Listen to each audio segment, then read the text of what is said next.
El segundo es el género poético, que consiste en, bueno, tiene varias características que ya vimos, ¿verdad? Pero es una expresión eh, con mucho lenguaje figurado y pretende ser un comentario a la narrativa. Y ahora tenemos el discurso, y el discurso es una forma para entregar un mensaje de forma imperativa. Ese es el discurso. Y como hemos mencionado en los otros géneros literarios, no existe un libro como tal de discursos.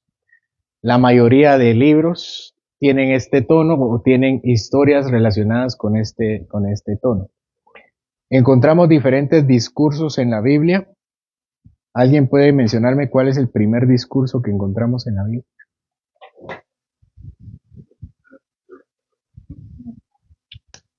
Hay discursos grandes y discursos pequeños. ¿Cuál es el primero?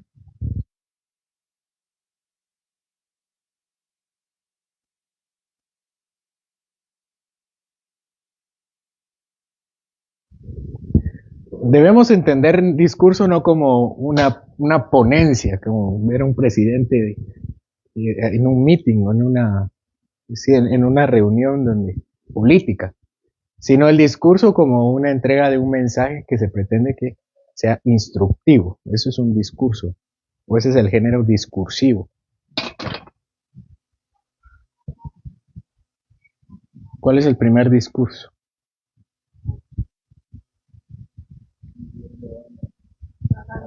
Ajá, ¿y qué le dice? Enseñoréense y multipliquen. Ese es el primer discurso que está en una narrativa.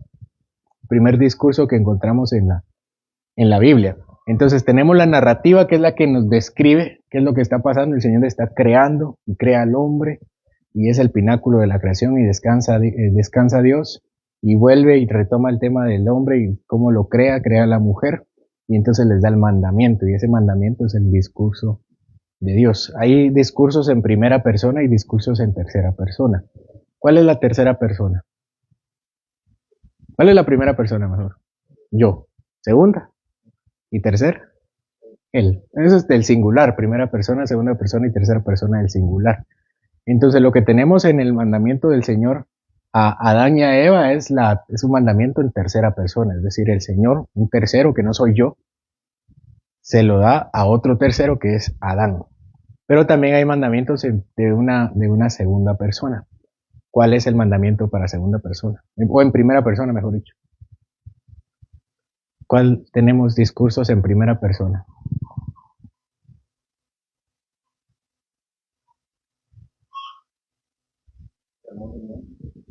El Sermón del Monte es en tercera persona, porque es Jesús, que es tercera persona, a otros locutores, ¿verdad?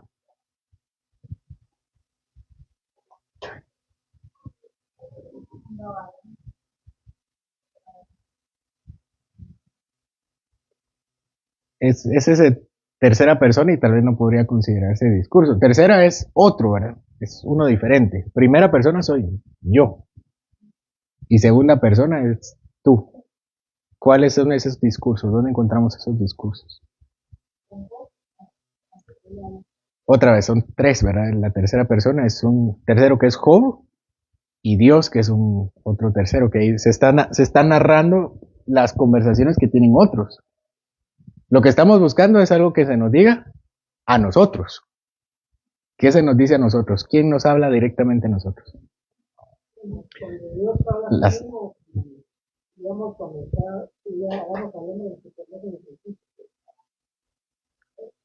a ellos, por eso, a ellos es tercera persona. Pero las cartas generales son a nosotros, cuando no tienen remitente. Hay cartas que sí se dice a tal persona, pero hay cartas que son a nosotros.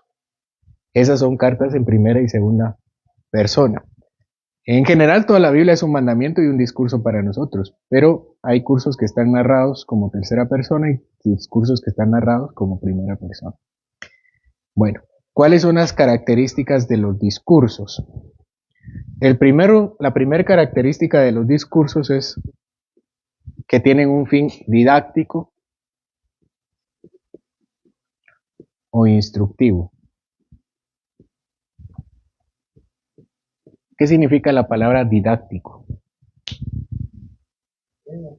Significa enseñanza. Tiene el fin de instruir, enseñar, corregir o guiar al lector. Su objetivo principal es ofrecer instrucciones claras sobre cómo vivir en general, adorar o tener una relación con el Señor. Donde tenemos discursos instructivos que nos instruyen. Un ejemplo, Proverbios, hay partes que son instructivas, ¿verdad? Que no son poéticas. La primera parte dice, hijo mío, obedece, oye. Eso no es poético, ¿verdad? Eso es un discurso. Hay otras partes que sí son poéticas, como mencionamos el del agua, ¿verdad? El agua, de que como el agua ¿cómo se dice? Se desborda de la casa y se van a otros manantiales, eso es poético. Pero la parte inicial de Proverbios, cuando le dice, oye, hijo mío, la instrucción de tu padre, obedece, esas son instrucciones o son enseñanzas. ¿Qué otros tenemos?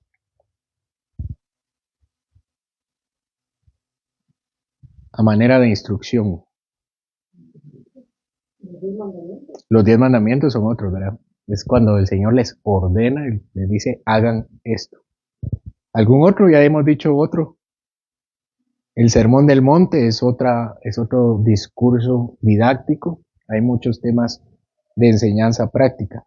La oración, la justicia, la actitud a los demás, el dinero, el testimonio. Bueno, otra característica o línea principal de los discursos es que es argumentativo.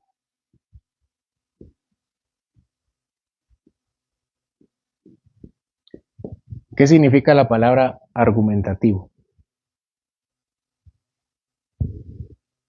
O lógico. Que tiene una razón, tiene un propósito. Final, pero también tiene una estructura. ¿Qué significa la palabra argumento o argumentativo? Un cuerpo de ideas. ¿Qué más?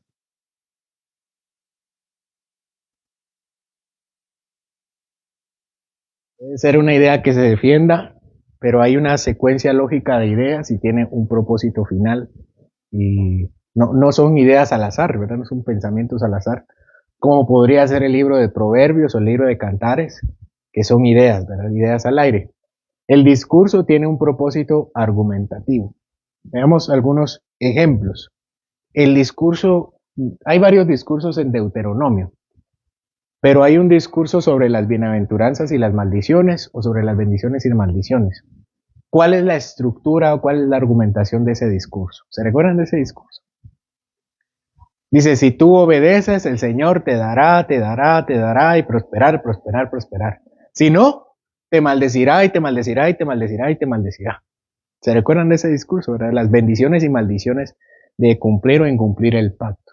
¿Cuál es la argumentación de ese discurso?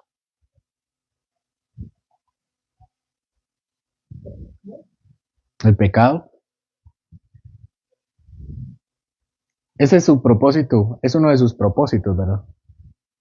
Pero si tuviéramos que analizar ese sermón o ese discurso, ¿cuál es el argumento?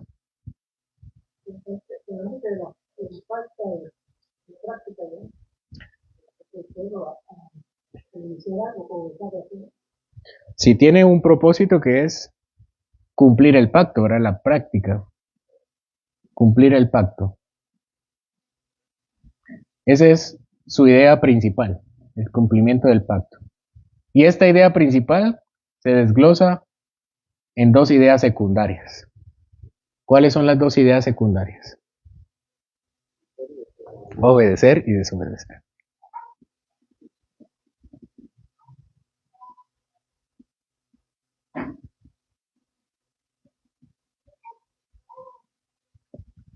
No son ideas al azar. El Señor nos está diciendo, obedece, ve, ten, y uno dice, no sé realmente qué me está tratando de decir el Señor. El Señor tiene un argumento. El primero es, si obedeces, cumples el pacto y tendrás bendiciones. De aquí puede A ver, otro desglose, ¿verdad? La obediencia trae bendición y la desobediencia, maldición. Hay una lógica en el discurso del Señor o de Moisés. Si obedeces, el Señor te bendice; si desobedeces, el Señor te maldice. Sencillo. Vamos a ver otro discurso. Creo que ya no está el borrador. Otro discurso. Pensemos en la carta a los romanos. La carta a los romanos es un discurso donde Pablo escribe una instrucción que tiene una lógica. ¿Han leído la carta a los romanos? Gracias.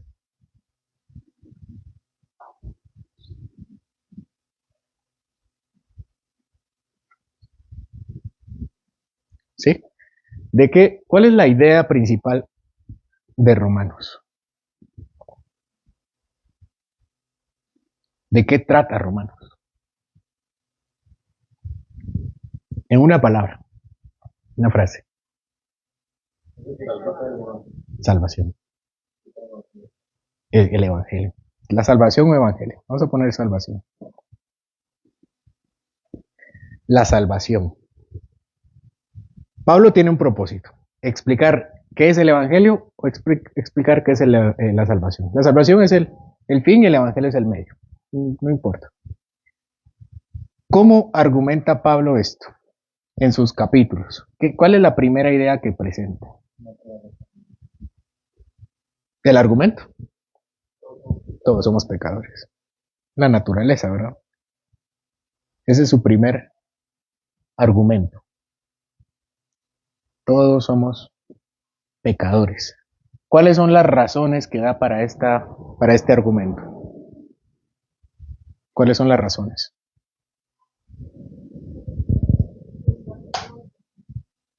Ahí te fuiste ya al 3.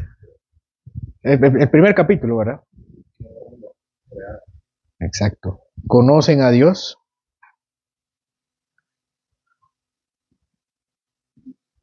Y no le adoraron como a Dios, ¿verdad?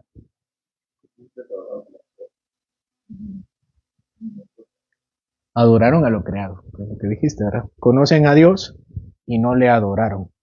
¿Cómo conocen a Dios? Sí, de lo creado, por medio de lo creado. Su inmenso, su poder y su deidad son claramente visibles a través de la creación, dice Pablo. Bueno, entonces esta idea tiene subideas que la sustentan. ¿Cuál es la siguiente idea de Pablo en Romanos?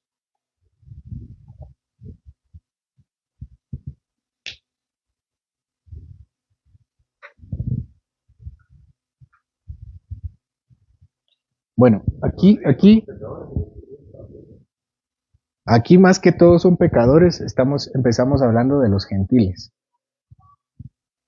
Los que no conocen a Dios, dice Pablo, sí conocen a Dios. Ese es el primer argumento.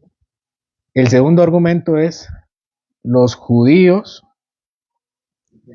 conocen la ley y aún son pecadores. La segunda idea. Por tanto, esto redunda en el tercer capítulo, que es, hoy sí, todos somos pecadores, que se resume en ese versículo, ¿verdad?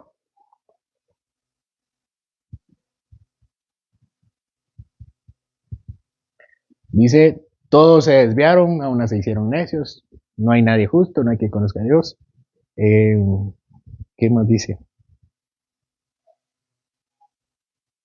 Sí, ¿verdad? Aún se hicieron pecadores. No hay quien haga lo bueno, no hay quien busque a Dios. Ahí está. Y dice, por cuanto todos pecaron, ¿qué capítulo es ese? 3:23. Nosotros comenzamos el 3:10 diciendo, no hay justo ni a uno, no hay quien entienda, no hay quien haga lo bueno, no hay quien busque a Dios. Y empieza. Y el 3:23 dice, sentencia, dice, todos somos pecadores. Por cuanto todos pecamos, o pecaron, dice Pablo, están destituidos de la gloria de Dios. Entonces, primero el argumento de Pablo es, los gentiles conocen a Dios y no le adoraron, ¿verdad? Entonces, capítulo 1, gentiles conocen a Dios y no le adoraron, lo conocen a través de lo creado. Segundo capítulo, los judíos conocen a Dios a través de la ley y aún así no adoran a Dios o pecaron contra Dios. Por lo tanto, todos somos pecadores. Unos por la naturaleza y otros por la ley. Pero aquí no hay quien se gloríe en nada. Capítulo 3. Capítulo 4.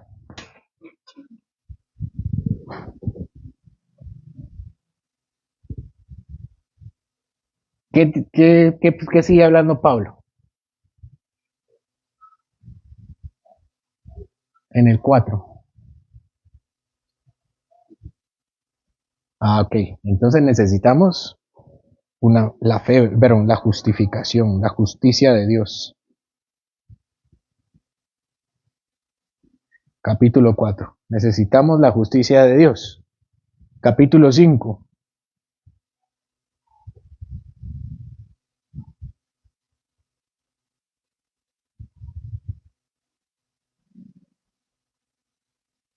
¿De qué habla el 5?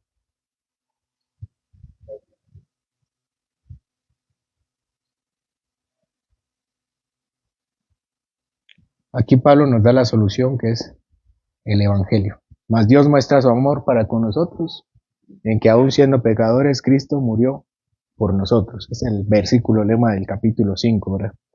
Creo que aquí el 4 habla de la justificación por Abraham, ¿verdad? Por el gentil Abraham.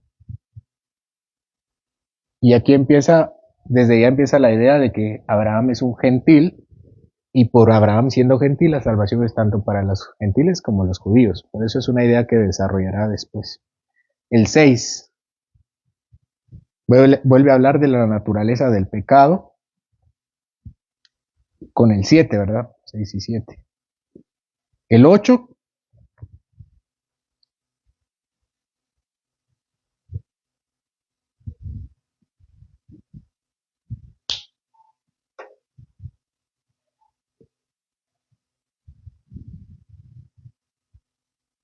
vamos a saltarnos.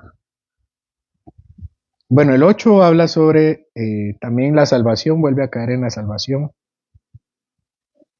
El 9 habla de Israel. Dice Pablo entonces por qué Israel cayó. El 10 habla de la necesidad de la evangelización. El 11 de la restauración de Israel.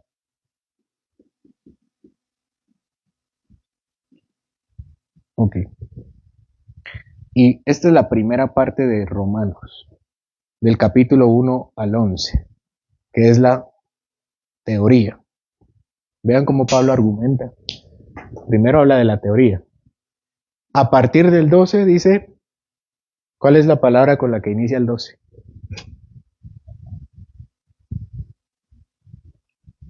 ¿Cómo empieza? 12. Así que, ¿qué significa la frase así que? Por lo tanto, de esta manera, por cuanto lo que hemos visto, capítulo 1 al 11, y empieza con las partes prácticas. Dice, ya que ustedes han recibido una salvación, han vencido el pecado, que el Señor se ha mostrado misericordioso con ustedes en Abraham, con Israel. Por tanto, ¿qué dice? Presenten sus cuerpos como sacrificio vivo, santo y agradable al Señor, que es vuestro culto racional. Y no se conformen a este siglo, sino transformados por medio de la renovación de vuestro entendimiento, para que conozcáis la voluntad del Señor, agradable y perfecta. ¿Y qué más sigue? Y empieza, ¿verdad? Las exhortaciones. Dice, así que, ya que conocen el Evangelio, entonces cambien, sean diferentes. El 13 de nuestra relación con las autoridades, el 14 de nuestra relación con los cristianos y nuestra libertad cristiana, y el 15 habla sobre algunas disposiciones internas, y el 16 los saludos y lo final, el cierre de la carta. Entonces, Pablo no es aleatorio. De hecho, la Biblia no es aleatoria en cuanto a lo que dice. Hay una lógica. Lo que pasa es que a veces no lo leemos de corrido. O leemos partes, y está bien leer partes, eso no es pecado. Pero debemos entender que cuando leemos un discurso, forma parte de una idea general que se está desarrollando. Pablo no dice, así que presenten vuestros cuerpos en sacrificio vivo, no lo dice en la nada. Les está diciendo, ustedes han recibido una gran salvación. Los judíos cayeron, los gentiles cayeron, el Señor ha mostrado su promesa en Abraham. Y es una idea que viene desarrollando y después la concluye desde el capítulo 12 hasta el capítulo 16. Vamos a analizar brevemente otro, otro discurso. Solo el micrófono. No tiene batería. Bueno, adelante. Y en la argumentación, ¿no? Cuando Pablo empieza, está citando el Salmo 53. Presenta todo, pero no es una idea propia. Él ha estudiado todo teóricamente el Salmo 53, incluye lo que él está diciendo. Y le llaman casi cuando dice, están corrompidos y llevan abominación, abominable maldad, no hay quien haga bien. Dios desde los cielos miró sobre los hijos de los hombres para ver si había algún entendido que buscara a Dios. Cada uno se había vuelto atrás, todos se habían arrepentido. No hay quien lo ve, no hay ni aún. ¿Sí? Pablo, su argumentación Está justificada. ¿dónde dice eso? Estamos de acuerdo. Sí, la razón de Pablo está justificada. El Salmo 1, el Salmo 19 citado en Romanos 1, ¿verdad? Cuando dice, los cielos muestran la gloria de Dios y el firmamento la obra de sus manos, no lo cita textualmente, sino que es una referencia. El 3 cita el 14, o el 14 y 53 creo que es también, ¿verdad? Son dos salmos repetidos. El 10, ¿qué cita el 10? ¿Se recuerdan?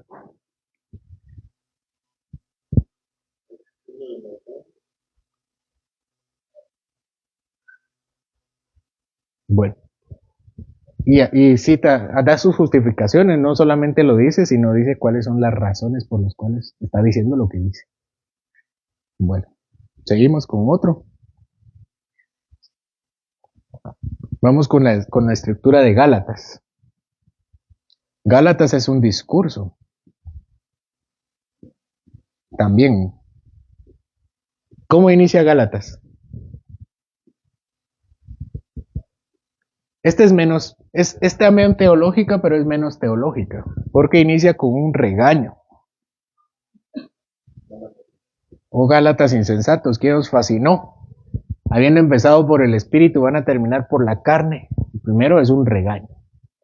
Después del regaño que les da Pablo, procede a su argumentación y a decirles, ustedes están haciendo algo malo, que es judaizar, y necesitamos que hagan algo bueno, que es, pongámosle, el Evangelio. Ese es el argumento de Pablo. Empieza con el regaño y después dice, hay algo que están haciendo mal y necesitan lo bueno. ¿Qué es lo malo que están haciendo los Gálatas?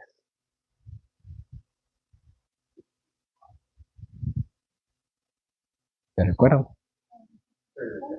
Regresando a la ley a través de una práctica que, como dice Mónica, se ve en la circuncisión, por la marca del antiguo pacto. Y empieza a decir cuál es lo correcto. ¿Cuál es lo correcto? El Evangelio, que es la gracia. Y empieza con las dicotomías, con las ideas contrarias. Dice, esto es lo malo y esto es lo bueno. Lo malo es la esclavitud. Y lo bueno, la libertad. ¿Sí se recuerdan de esa idea en Gálatas? La esclavitud del pecado, y da dos ejemplos. La esclavitud es Agar. O el monte, ¿qué dice? El monte Sinaí. Y la libertad es, ¿quién es la libertad?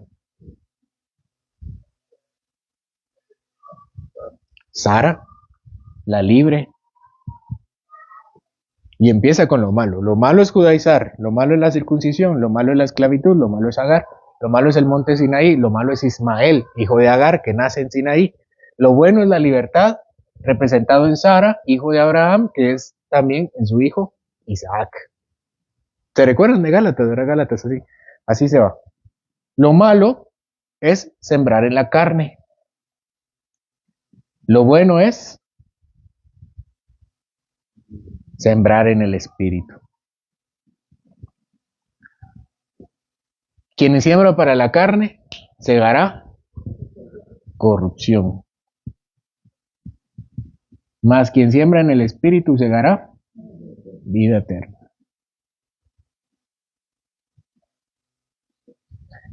¿Ven cómo Pablo dice, malo, bueno, malo, bueno, malo, bueno, malo?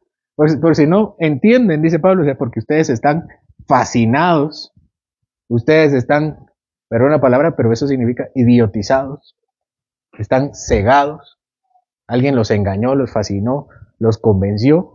Déjenme describirles qué es el Evangelio. El Evangelio no es judaizar, no es la circuncisión, no es la ley. Otro punto es la ley. ¿Y qué es lo correcto? ¿Qué es lo contrario de la ley? Sí. Hay otra palabra que usa. Bueno, pongamos gracia, pues. Gracia. Voy a usar otra palabra que también usa Pablo.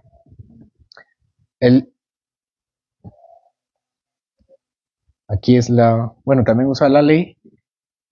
La ley es lo malo. Y lo bueno es la promesa. Aquí la libertad la tenemos. Promesa. Promesa.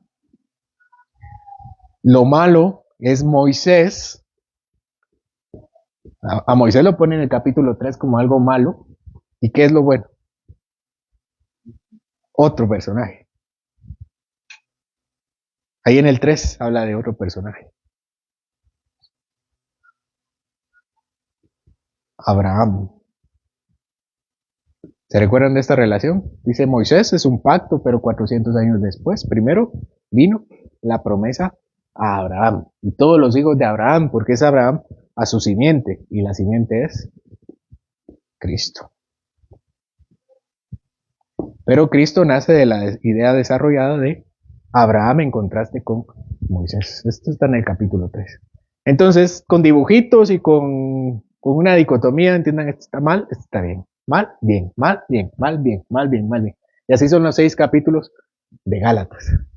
Los primeros 3 capítulos de Gálatas son teóricos y los siguientes son prácticos, ¿verdad? Capítulo 1, que nos fascinó, habla sobre la ley. Capítulo 2 también y capítulo 3 sobre Moisés y Abraham. Y en el capítulo 4, 5 y 6 habla de sembrar en el espíritu y sembrar en la carne. Es decir, lo que entendemos en teoría, esto de judaizar, la ley, el evangelio, la gracia, Moisés, Abraham, la esclavitud, la libertad en Agar, eso es teoría. Bueno, ahora vivan así. Siembren en el espíritu, no siembren en la carne. Esa es la práctica, no es solo teoría. La primera parte, así como en Romanos, es teórica y la siguiente parte es práctica. Eso es un discurso, es argumentativo, es lógico. Nosotros no son ideas al azar. Hay libros o hay discursos que sí parecen ideas al azar. Pero más bien parecen responder a dudas. Ese es su argumento. ¿Qué carta parece responder a dudas con ideas aleatorias? Piensen en las cartas. Hebreos sí tiene una secuencia esta la vamos a ver. Corintios también tiene una lógica argumentativa secuencial. ¿Qué carta habla de ideas así? De repente está acá y después habla de esto y después esto y después aquello. Efesios también tiene una parte doctrinal y después una parte práctica. Ese es uno del que estamos estudiando, es Santiago. Veamos lo que ya llevamos de Santiago. ¿Cómo inicia Santiago? Él tiene una presentación, ¿verdad? La introducción. Pero después empieza a desarrollar ideas, sabiduría, la sabiduría que viene de lo alto. Le dice a los ricos, confórmense con lo que tienen, y a los pobres también confórmense con lo que tienen. ¿De qué otra cosa habla? De las pruebas, de una fe práctica. Ese es su título general, ¿verdad? Ese es el punto, que sí tiene un argumento general que es, pongan en práctica su fe. Las pruebas, ¿qué más habla? De la lengua. ¿Qué tiene que ver la lengua con las pruebas? No, Santiago parece no tomar una secuencia, simplemente está respondiendo a dudas. Ustedes tienen varias cosas que mejorar, se las voy a poner ahí. ¿De qué más habla Santiago?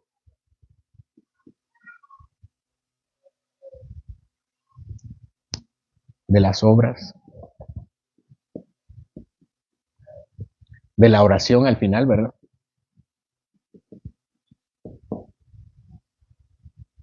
Ese es Santiago.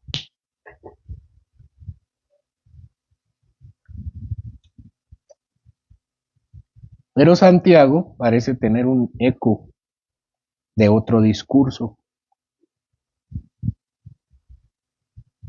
¿A qué discurso se parece el discurso de Santiago? ¿No han escuchado? Uno dice Santiago, se parece al Sermón del Monte.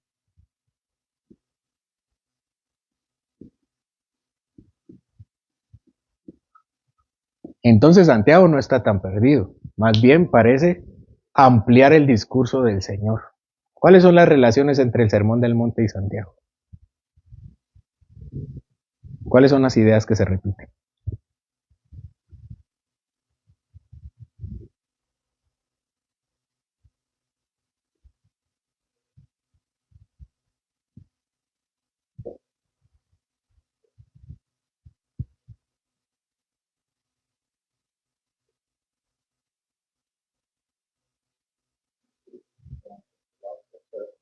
Las pruebas. ¿Qué dice Santiago de las pruebas?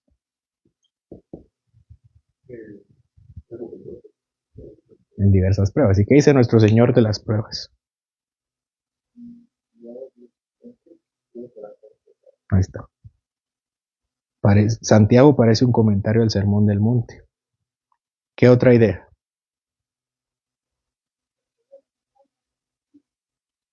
¿Perdón? Perseguidos también, la persecución.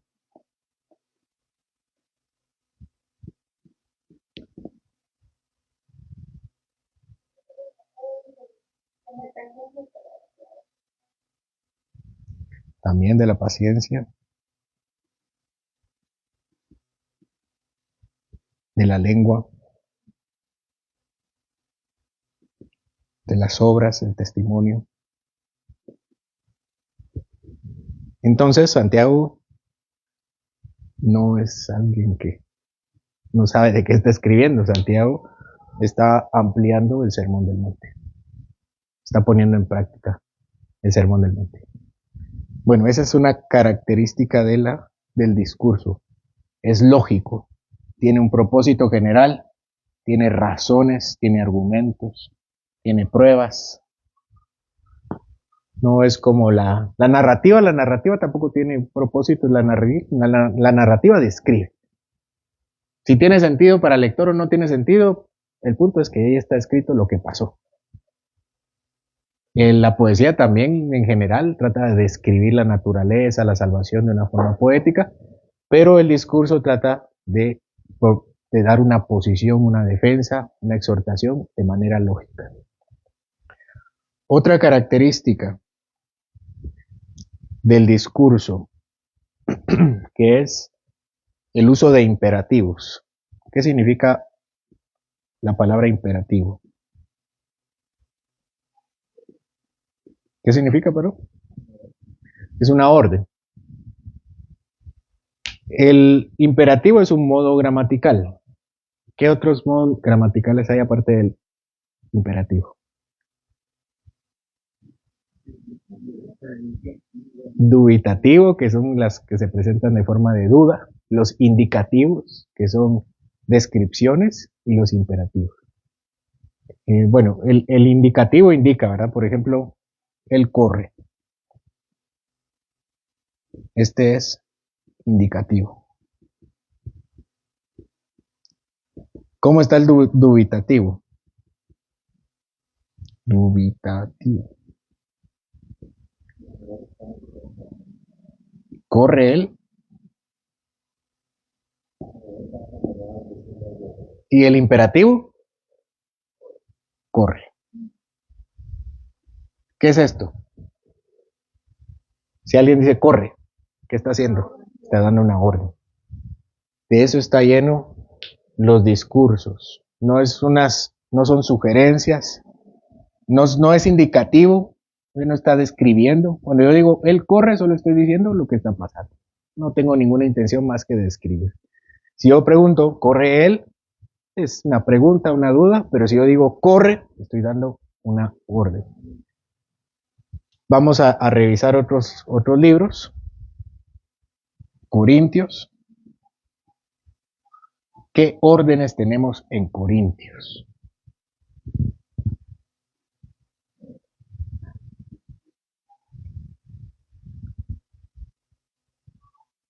Podríamos decir hacer bien la Santa Cena. ¿Qué otras órdenes tenemos en Corintios? Vamos por partes. Capítulo 1. No se dividan. ¿Qué más?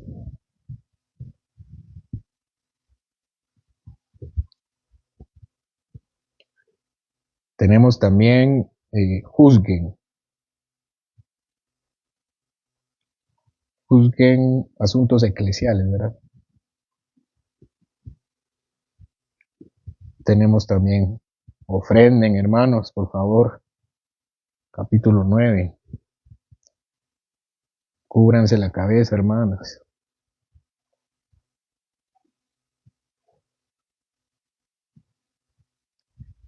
Son órdenes. No es descriptivo, no son sugerencias, son órdenes. Ese es el discurso. Entonces tengo partes en la Biblia que dice que Salomón tuvo muchas mujeres. ¿Qué es eso? Informativo. Es una narrativa. No me está diciendo qué pasó. No me está diciendo qué hacer. No es un imperativo. Es descriptivo, indicativo, como quieran llamarle. Solo hay una descripción. Ese es el género narrativo. El género discursivo me dice qué hay que hacer. A la luz del género discursivo, ¿qué está haciendo Salomón? ¿Bien o mal? ¿Por qué? Mal porque esto lo volvió a su corazón, la verdad. Pero ¿cómo sabemos eso? ¿Cómo sabemos que está mal? ¿Cómo? Tenemos un discurso que me dice, no cometerás adulterio. Éxodo capítulo 20, Deuteronomio capítulo 5. Ese es uno. Aparte, Pablo nos dice que hay que guardar la moral. Romanos capítulo 1 dice que se entregaron a pasiones, es decir, el Señor ya lo había revelado. Y eso lo encontramos en el libro de Romanos. Romanos es una carta discursiva, me está diciendo qué hacer. Y Romanos me está diciendo, aunque David no conociera la ley, en su corazón el Señor ya le había ordenado que una mujer, una esposa.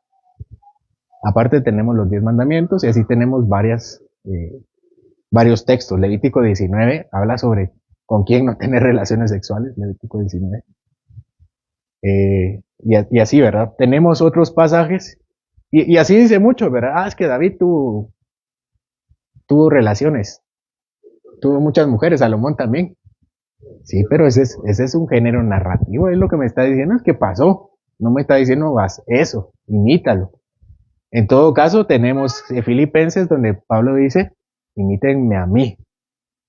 ¿Será que está hablando de cuando perseguía a la iglesia? No, Filipenses dice en qué cosa hay que imitarlo, no en todos sus pecados. Tenemos otros textos narrativos que nos dicen, por ejemplo, que Abraham toma a Agar, o que David mata a los filisteos. Dice que David, para tener la mano de la hija de Saúl, ¿qué hizo? ¿Se recuerdan? Tenía que cortarle 200 prepucios a filisteos, ¿verdad? Obviamente a 200 filisteos, ¿verdad? Varones. Y llevarlos ante el rey. Creo que es evidente, pero yo se los digo, para conseguir los prepucios de los filisteos tenía que matarlos, ¿verdad? Desnudarlos y cortarlos. Ese es un mandamiento para nosotros. ¿Por qué? Tenemos varios textos que nos dicen que eso es algo que parece que fue especial para David y no para nosotros. ¿David hizo bien o mal? ¿Ustedes qué piensan? Mal, parece que mal. Así, a modo general. Puede ser que no sea el último veredicto. Pero a la luz del género discursivo, lo que hizo David fue mal, estuvo mal. David no era ni rey, no era ni juez. Aunque hay algunas cosas con David que son especiales, ¿verdad? Que el Señor le permite hacer ciertas cosas en virtud que él es el ungido del Señor. Ungido del Señor. Bueno, tenemos... y es así, bueno, este ejercicio lo hacemos para interpretar la Biblia. Hay una parte narrativa que me dice qué es lo que pasa y otra que me dice qué es lo que hay que hacer. Tenemos el ejemplo de David cuando danzó. Muchos dicen, ahí está David danzando. Bueno, si vamos a usar a David para hacer nuestra vida, creo que seleccionarlo arbitrariamente y decir esto sí, esto no, eso no está bien. Uno dice, esta es la historia de David. ¿En qué debemos imitar a David? ¿Qué piensa?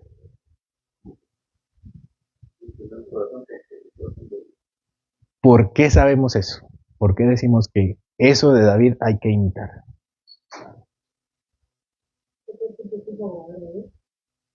¿Pero dónde dice la Biblia? Que eso tenemos que hacer. Tenemos cartas, pero ¿dónde? ¿Dónde? ¿Cómo sabemos que eso sí hay que imitar de David?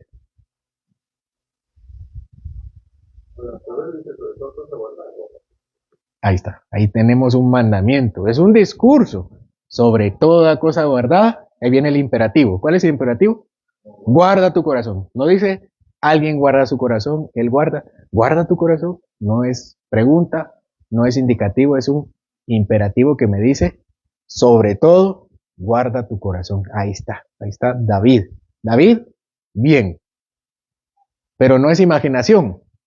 Yo no decidí seleccionar un texto y decir, esto sí es para mí. Eso es una gran irresponsabilidad. ¿Verdad que sí? Si alguien me dice que no, pues ahí está para nos. Significa que hay una parte de la Biblia que dice, esto sí hazlo. ¿Qué otra cosa, qué otro texto tenemos para decir esto sí de David? Tenemos la recitación general de Israel. Escucha Israel, el Señor nuestro Dios, o Jehová nuestro Dios, Jehová uno es. ¿Y después qué dice? ¿Qué dice después?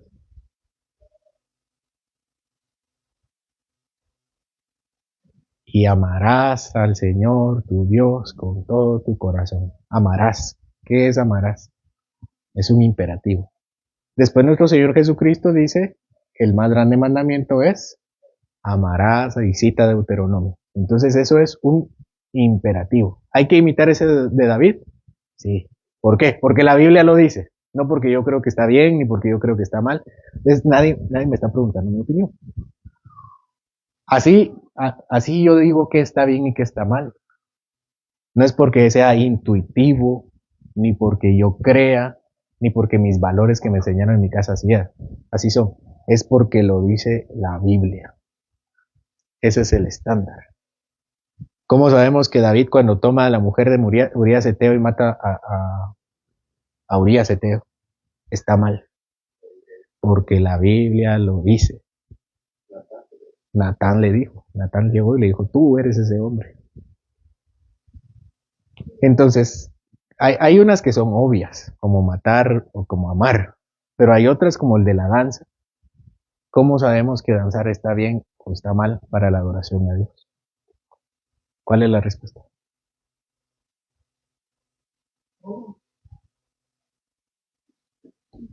Salmos dice, ¿danzar en dónde? Sentar en la plaza, danzar en sus camas, dice Salmo 149, nosotros lo cantamos.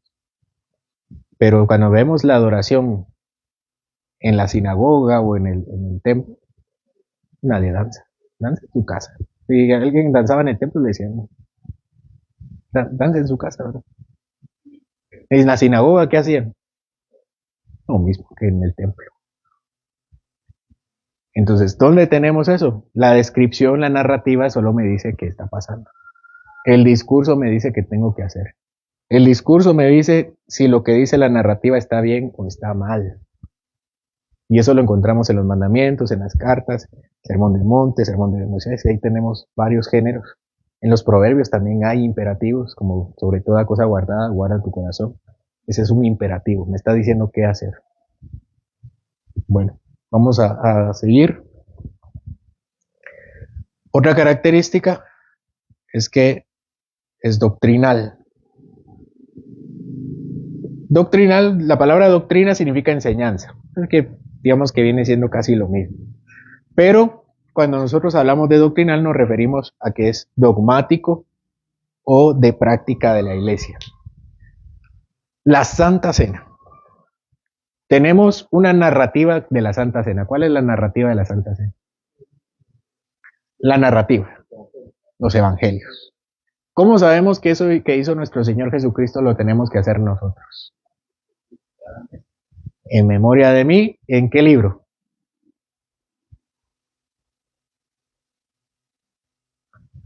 Lo dice en los evangelios y después lo dice en 1 Corintios capítulo 11. Entonces, sin lugar a duda, eso que hizo, eso que nos dice Marcos, Mateo, Lucas y Juan, que hicieron ellos, también es para nosotros. No solo fue una narración.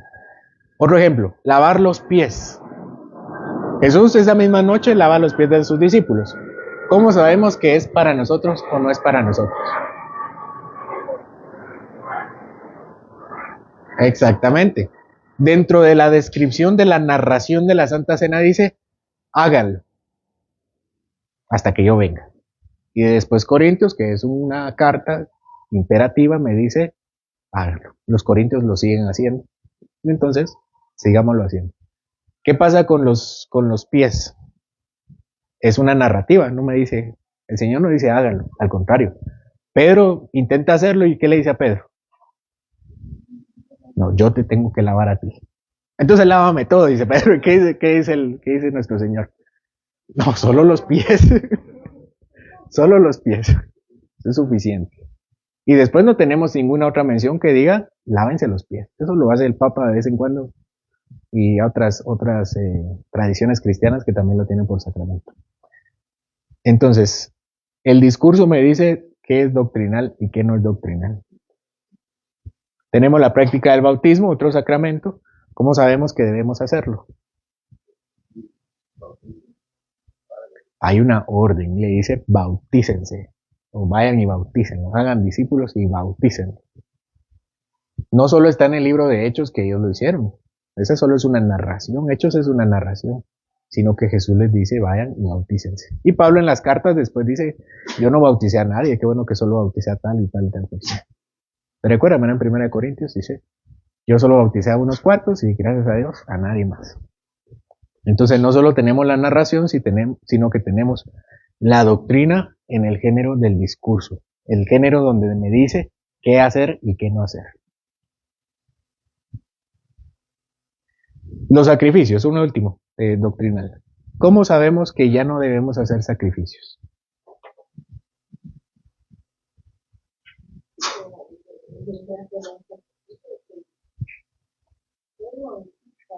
Uno y para siempre.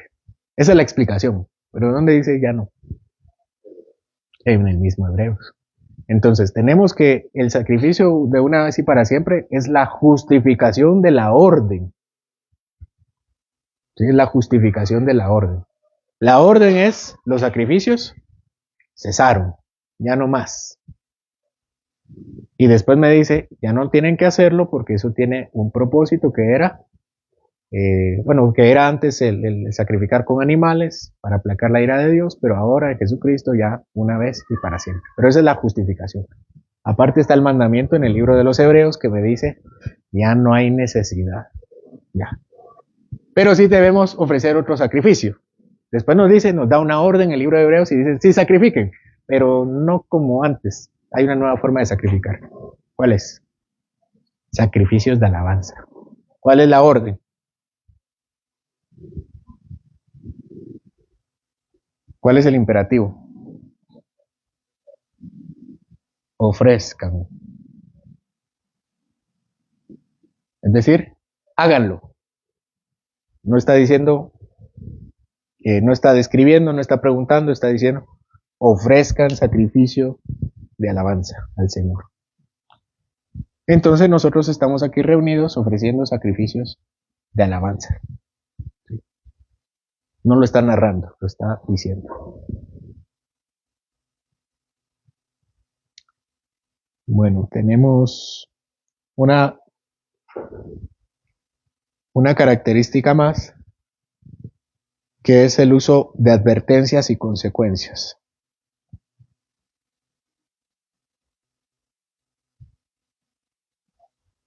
Esta última característica, consecuencias. Esta última característica me dice que el tema doctrinal no es opcional.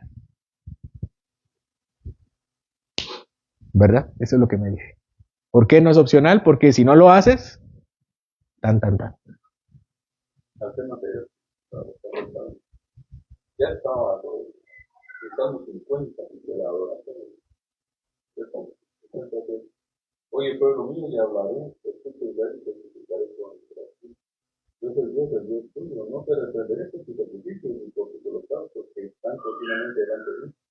No tomaré de tu casa de cero ni más extravíos a tus caprichos, porque mía es toda la bestia del bosque y los millares de animales que me esperan. Conozco a todas las aves de los montes, y todo lo que se mueve en los campos me pertenece.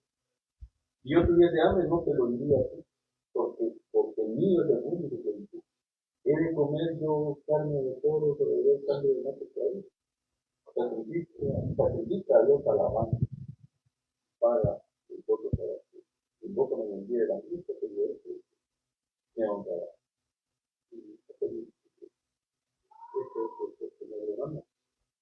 ¿Qué género es? Es discursivo, porque el Señor le está diciendo qué hacer. Que sea un salmo no lo hace necesariamente poético.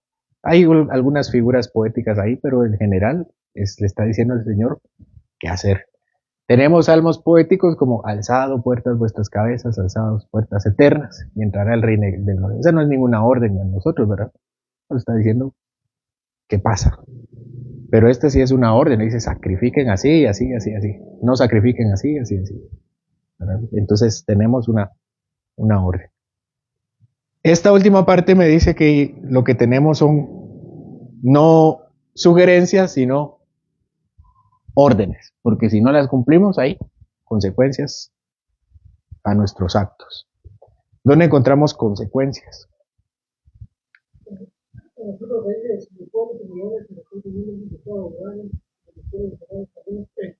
Ese es un discurso. ¿Quién da ese discurso? ¿Se recuerdan?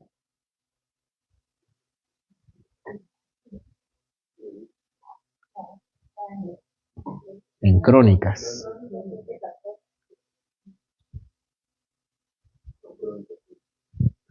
El Señor Crónicas.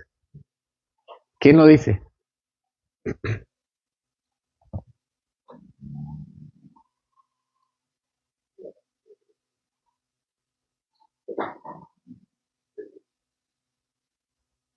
Lo leemos. Segundo de Crónicas, es verdad. 7:14.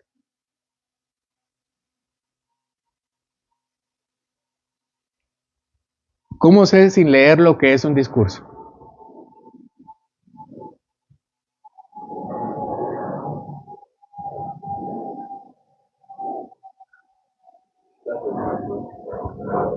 sin leer el contexto.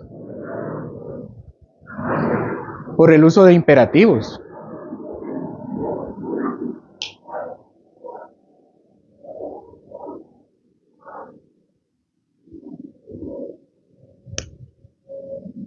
¿Alguien ya tiene el texto?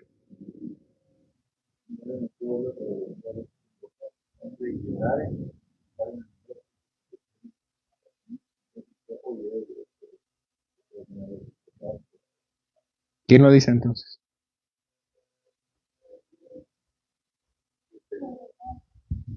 A través de Salomón. Sí. Entonces el Salomón les dice, exactamente. Y Salomón da un discurso, da un sermón y les dice, el Señor dice, si se humillan en mi pueblo, y también habla sobre las bendiciones y las maldiciones del Señor. Entonces tenemos ahí consecuencias, pues son parte del discurso. Bueno, ¿qué otras consecuencias encontramos en la Biblia?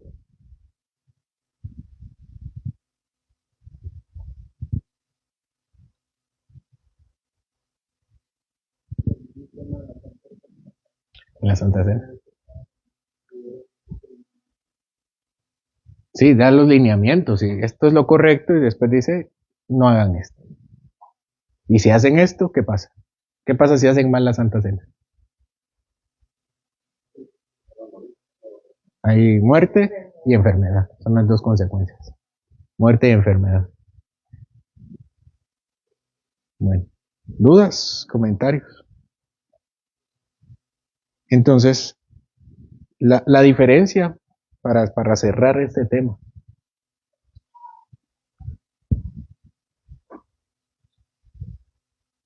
De estos tres géneros que encontramos en la Biblia, para saber cómo interpretar la Biblia, tenemos dos géneros que son descriptivos.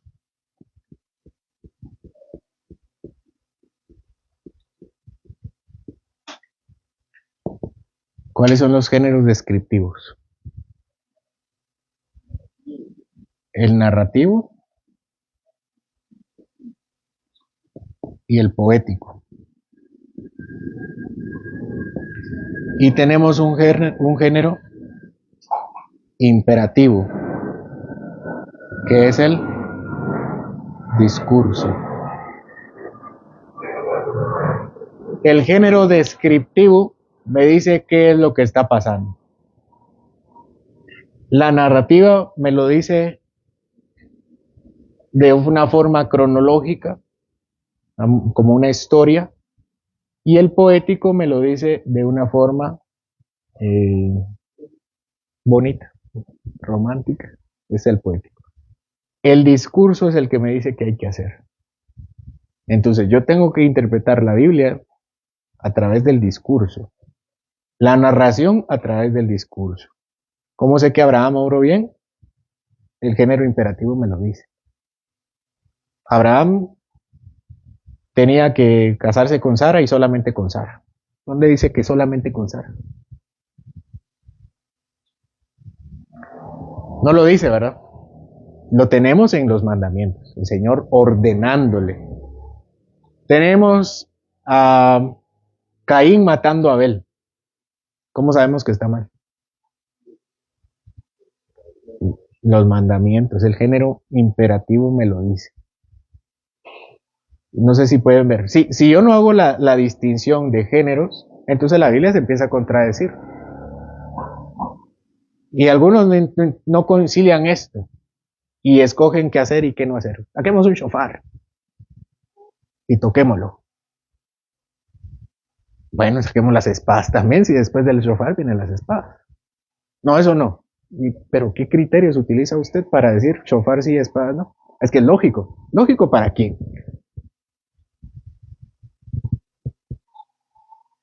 ¿O es lógica la Santa Cena? Es lógico el bautismo. No es que sea lógico que sea lógico, ilógico. Es que viene del Señor. Ese es el punto.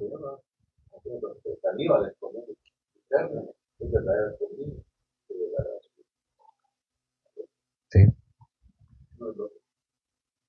Entonces no se trata de lo que yo pienso. Se trata de lo que el Señor piensa acerca de eso. Y en la narrativa y en la poética solo tenemos lo que los hombres hacen. El imperativo es lo que el Señor dice. Es el calificativo de esto. Me dice, esto está bien, esto está mal. A menudo el poético me dice cosas buenas. Bueno, dudas, comentarios. Bueno, todo esto como principio de interpretación bíblica. ¿Les parece o no les parece? Bueno, yo lo que deseo es que vean que la narración solo me dice qué pasó. Yo lo filtro a través de mis órdenes. Aquí están mis órdenes. ¿Y cómo sabemos? Porque son imperativas. Haz esto, no hagas esto. Este solo me dice, haz David, mata. Eso se lo dijo a David, no me lo dice a mí. ¿Por qué? Aquí 10 mandamientos, no matarás. Yo soy yo, él es el niño. El chiste. Bueno, terminamos. Hay más religiones que dicen que a veces tantas religiones que te dan tantas formas de interpretar la Biblia. No es que sea difícil de interpretar, pero cómo guiarnos en la interpretación es fiel y apegarnos a lo que realmente. ¿Cómo guía? Sabemos que el Espíritu Santo es el Espíritu Santo interpretación. Y no todos los casos son igual de fáciles, ¿verdad? Hay casos difíciles. Pero el cristianismo ha mantenido una, eh, una unión sana. De decir, ay, esto sí, yo te doy puntos, pero siento que no tanto. Y hay otras líneas de cristianismo que uno dice, no sé ni de dónde se sacaron eso. De veras que sacaron la Biblia, la abrieron, parece. Como el chiste, ¿verdad? Señor, ¿qué hago? Y abre la Biblia. Dice, ve y mátate, ¿verdad? ¿Verdad? Y así. Y Judas, ¿verdad? Ahorca, ¿verdad? Se fue y se ahorcó. Dice. Y abre la Biblia, Señor, ¿qué hago yo? Y Judas vino y se ahorcó. Ay, que no, mejor no. Entonces, otra vez dice, ve y haz tú lo mismo. Entonces, mejor no. Entonces ahí tenemos problemas. Bueno, terminamos. Oremos. Señor, gracias. Ah, perdón, usted, ¿verdad? No, Peña, perdón, señor. Perdón. En la cuestión de doctrinar, o sea, la palabra doctrinar, he escuchado que dice que la doctrina salva o no salva. O sea, esa es la pregunta. ¿La doctrina salva o no salva? O sea, que por ejemplo la doctrina es acá, digamos, practicamos tal cosa, pero si tú no lo haces, lo que fuera. Creo que hay algunas malas interpretaciones a la palabra doctrina. Doctrina significa enseñanza. Eso significa doctrina. Entonces, cuando el Señor me dice, cuida a los pobres, eso es enseñanza. Me está enseñando. Y me está diciendo qué hacer. Eso significa la palabra doctrina. En el mundo evangélico, la palabra doctrina significa prácticas eclesiásticas. Eso significa la palabra doctrina en el mundo evangélico. Entonces, si yo aplaudo o no aplaudo, eso para unos es doctrina. Si yo tomo la Santa Cena con vino, con jugo de uva, eso para muchos es doctrina. Pero eso es en el mundo evangélico. Eso es si uso pantalón o falda, doctrina. Entonces dice la doctrina divide. Claro que la doctrina divide, obviamente, ¿verdad? Divide porque decir Jesús es Dios, eso es una enseñanza. Y divide a los cristianos de los que no son cristianos. Entonces, la doctrina salva. La doctrina no salva. Ni siquiera la frase Jesús es Dios salva. ¿Qué salva? La fe en Cristo. Entonces, si yo creo en la justificación por la fe, eso no me va a salvar. ¿Qué me va a salvar? La justificación por la fe. Es decir, que lo haga mío. Yo pongo aquí la justicia de Dios en Cristo salva. ¿Quién cree esto? Amén. Esto salva. Esto no salva. Lo que salva sí es creer en Jesús. Creer lo que dice sí salva. pero la doctrina no. Por ejemplo, Dios existe. Esa es una doctrina, ¿verdad? Porque hay una doctrina que dice Dios no existe.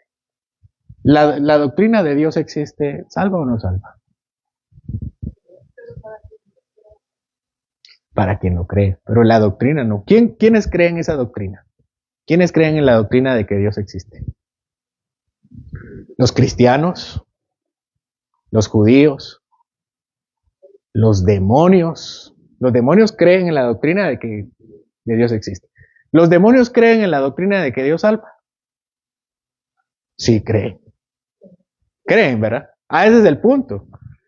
El punto es que la doctrina no salva. Quien salva es Jesucristo. ¿Verdad? Los demonios creen en el Evangelio, pero creen en la veracidad del Evangelio. Creen en la veracidad de Dios, creen que existe, creen que Jesús vino al mundo. Ellos trataron de impedirlo.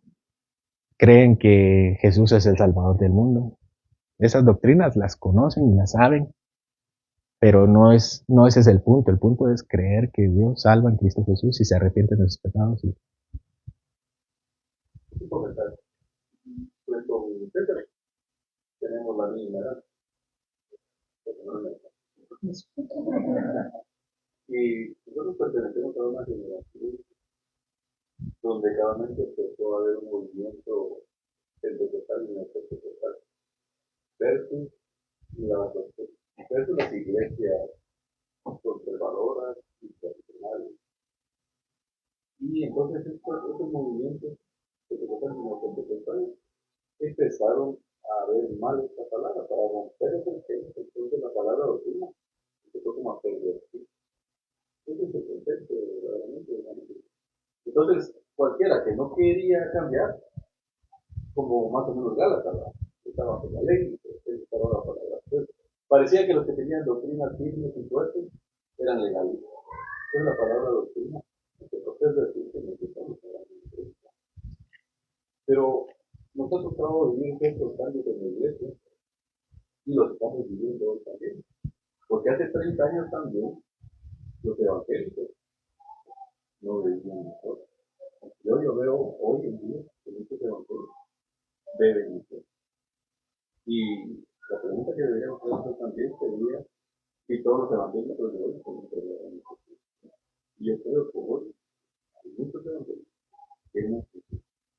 Sí, yo creo que yo les he comentado que tenía una compañera. 7 años trabajé con ella. Pensé que era evangélica. Hasta que un día me dio jalón y escuché que decía Radio Adventista. No sabía que eras adventista. Sí, es que es evangélico. Bueno, no sé, ahora han cambiado mucho las doctrinas. ¿Verdad? Entonces ya decir evangélico ya no es garantía de nada, al contrario. Alguien decía, yo leí por ahí, que entrar a una librería cristiana es más peligroso ahora. Ahorita me pasó,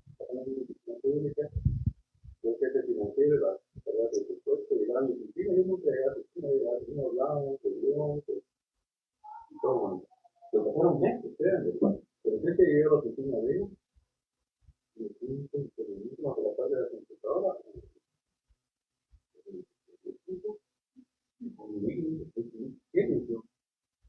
Arrepiéntase. Yo soy católico, me dije, yo, tiempo. Hay ahí esa parte de católicos hacia la otra y también lleva gente que murió que tengan su familia. Te diría Pastor Abiel. Pero hace 30 años, yo no me daba sí, soy evangélico, era alguien que no tomaba, no fumaba, que estaba consagrado de todo. Hace 30 años. Algunos, porque después de charlatanes, estaban mal eso, para ir a pedir trabajo o cerrar un negocio, que se iban a hacer como una carta por los evangélicos eran.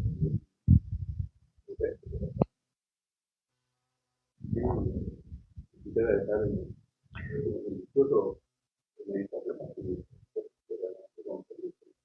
Sí. Sí, bueno, voy a cerrar este punto, creo que ya sé por qué lo dice, pero todo es doctrina.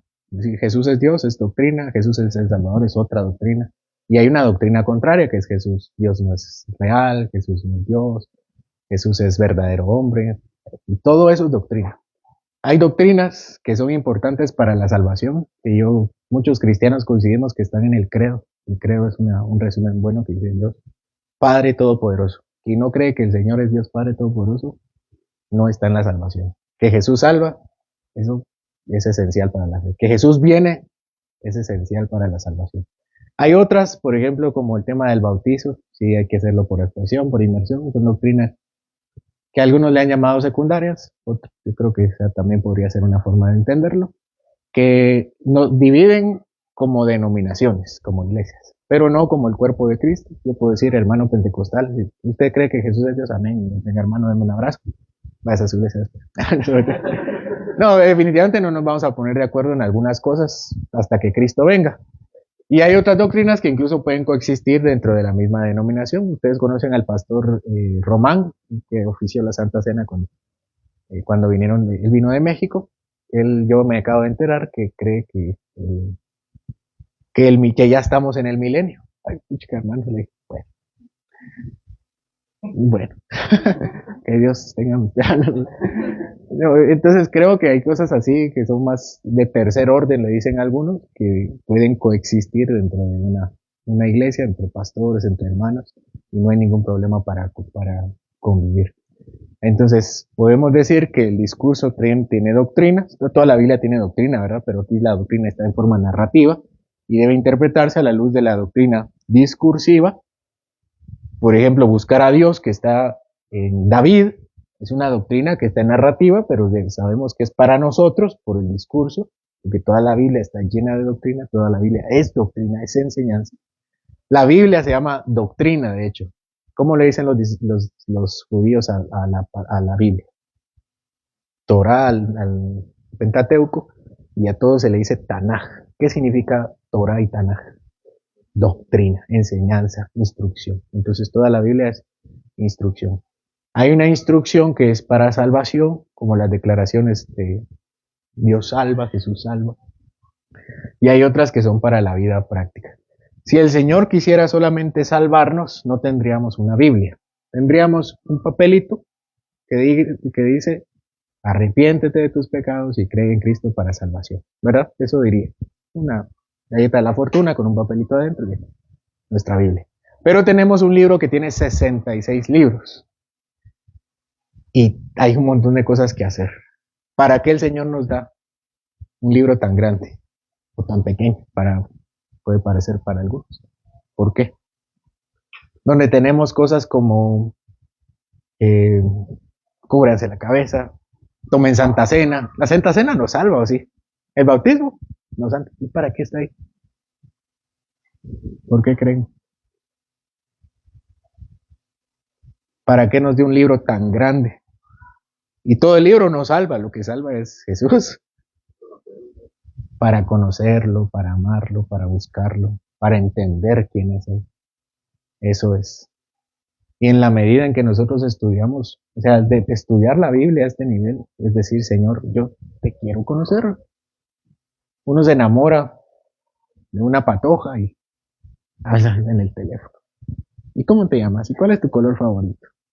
Y así están los adolescentes, ¿verdad? ¿Y qué te gusta comer?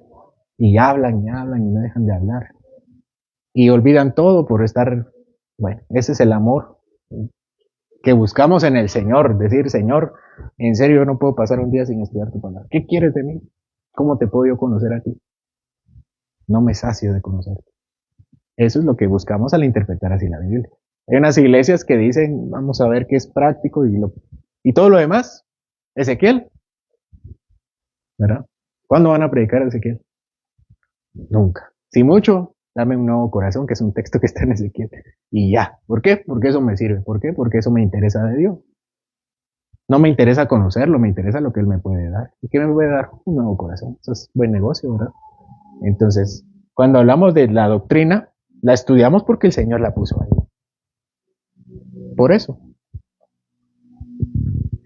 En términos prácticos, hoy es el Día del Señor, ¿verdad? No tienen otros planes. En otros términos, también la doctrina nos ayuda a vivir bien. Yo les voy a dar un ejemplo.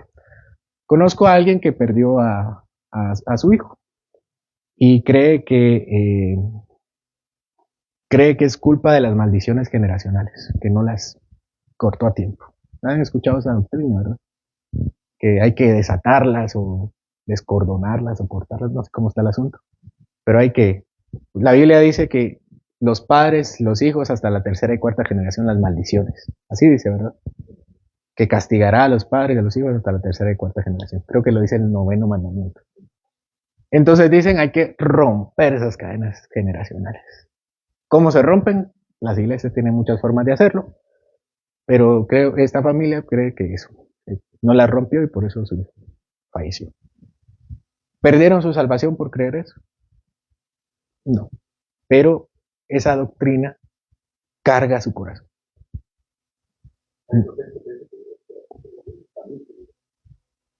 Sí, entonces entender esa doctrina hace que su vida no esté plena en Jesús. Si yo entiendo el bautismo, mi vida está plena en Jesús. Si yo entiendo la Santa Cena, mi vida está plena en Jesús. Si yo entiendo la doctrina de las maldiciones generacionales, mi vida es cada vez más plena en Jesús. Si no entiendo esas doctrinas, para mí solo van a ser cargas, pesos, tropiezos.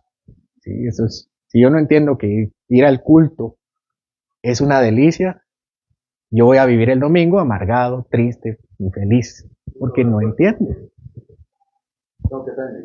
Sí, entonces ese tipo de entendimiento me ayuda a vivir bien para el Señor, feliz. Eso lo leímos el jueves, ¿verdad? En la presencia del Señor hay plenitud de vida. Entonces, si el Señor nos da un libro tan grande para estudiarlo, es para nuestro propio bien también. Y por eso, entonces, el punto de la doctrina. ¿Por qué estudiamos doctrina? Porque está en la Biblia. ¿Para qué? El Señor nos lo ha dado para que nosotros lo conozcamos y vivamos bien en él.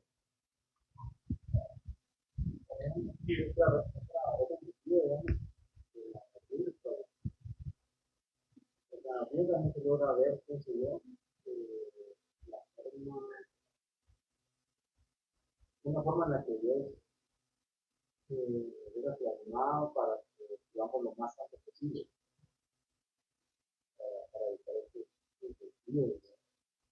Por lo menos para que nos estemos más alta que el Para vivir rectamente. Y cuando nuestra confesión habla de vivir bien, se refiere a vivir tanto santamente como en gozo, ¿verdad? Cuando dice el propósito del hombre es vivir en el Señor y feliz. Y eso es vivir santamente. Obedecer los mandamientos del Señor es santidad.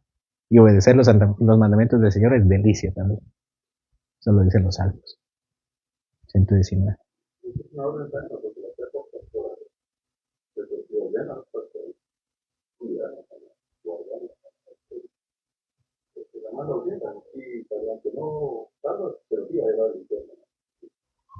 Sí, también.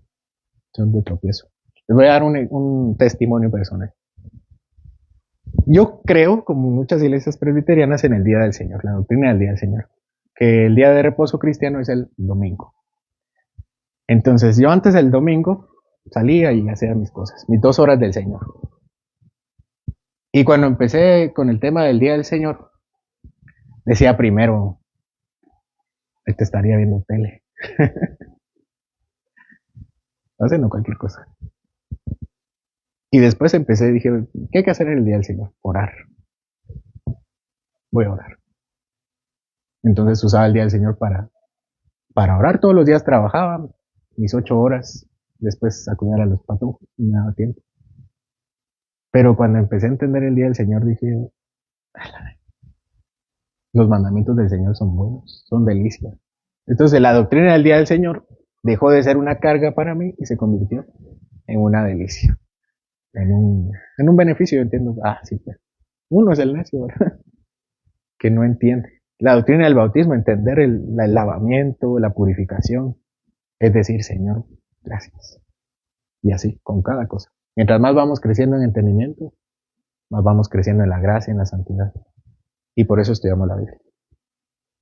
¿Alguien más?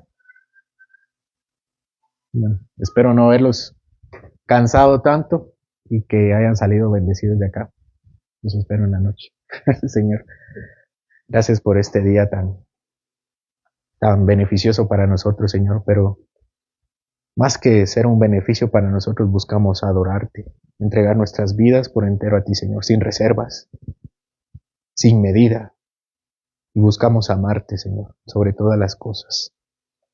Así que, Señor, ayúdanos a que este ejercicio de estudio bíblico, de profundizar en la palabra, de entenderla, su estructura, su forma, no sea un ejercicio solamente de la cabeza, sino un ejercicio de toda nuestra alma, toda nuestra mente, todas nuestras fuerzas. Que apreciemos los 66 libros de la Biblia, de principio a fin, Señor. Cada jota, cada tilde, sea para nosotros como luz, lámpara, miel, delicia, alimento, aguas vivas. Que como dice nuestro Señor, en ellas están la vida y ellas son las que dan testimonio de Jesucristo. Así que, Señor, bendice nuestra vida y danos un buen día de reposo, adorándote. En el nombre de Jesús. Amén.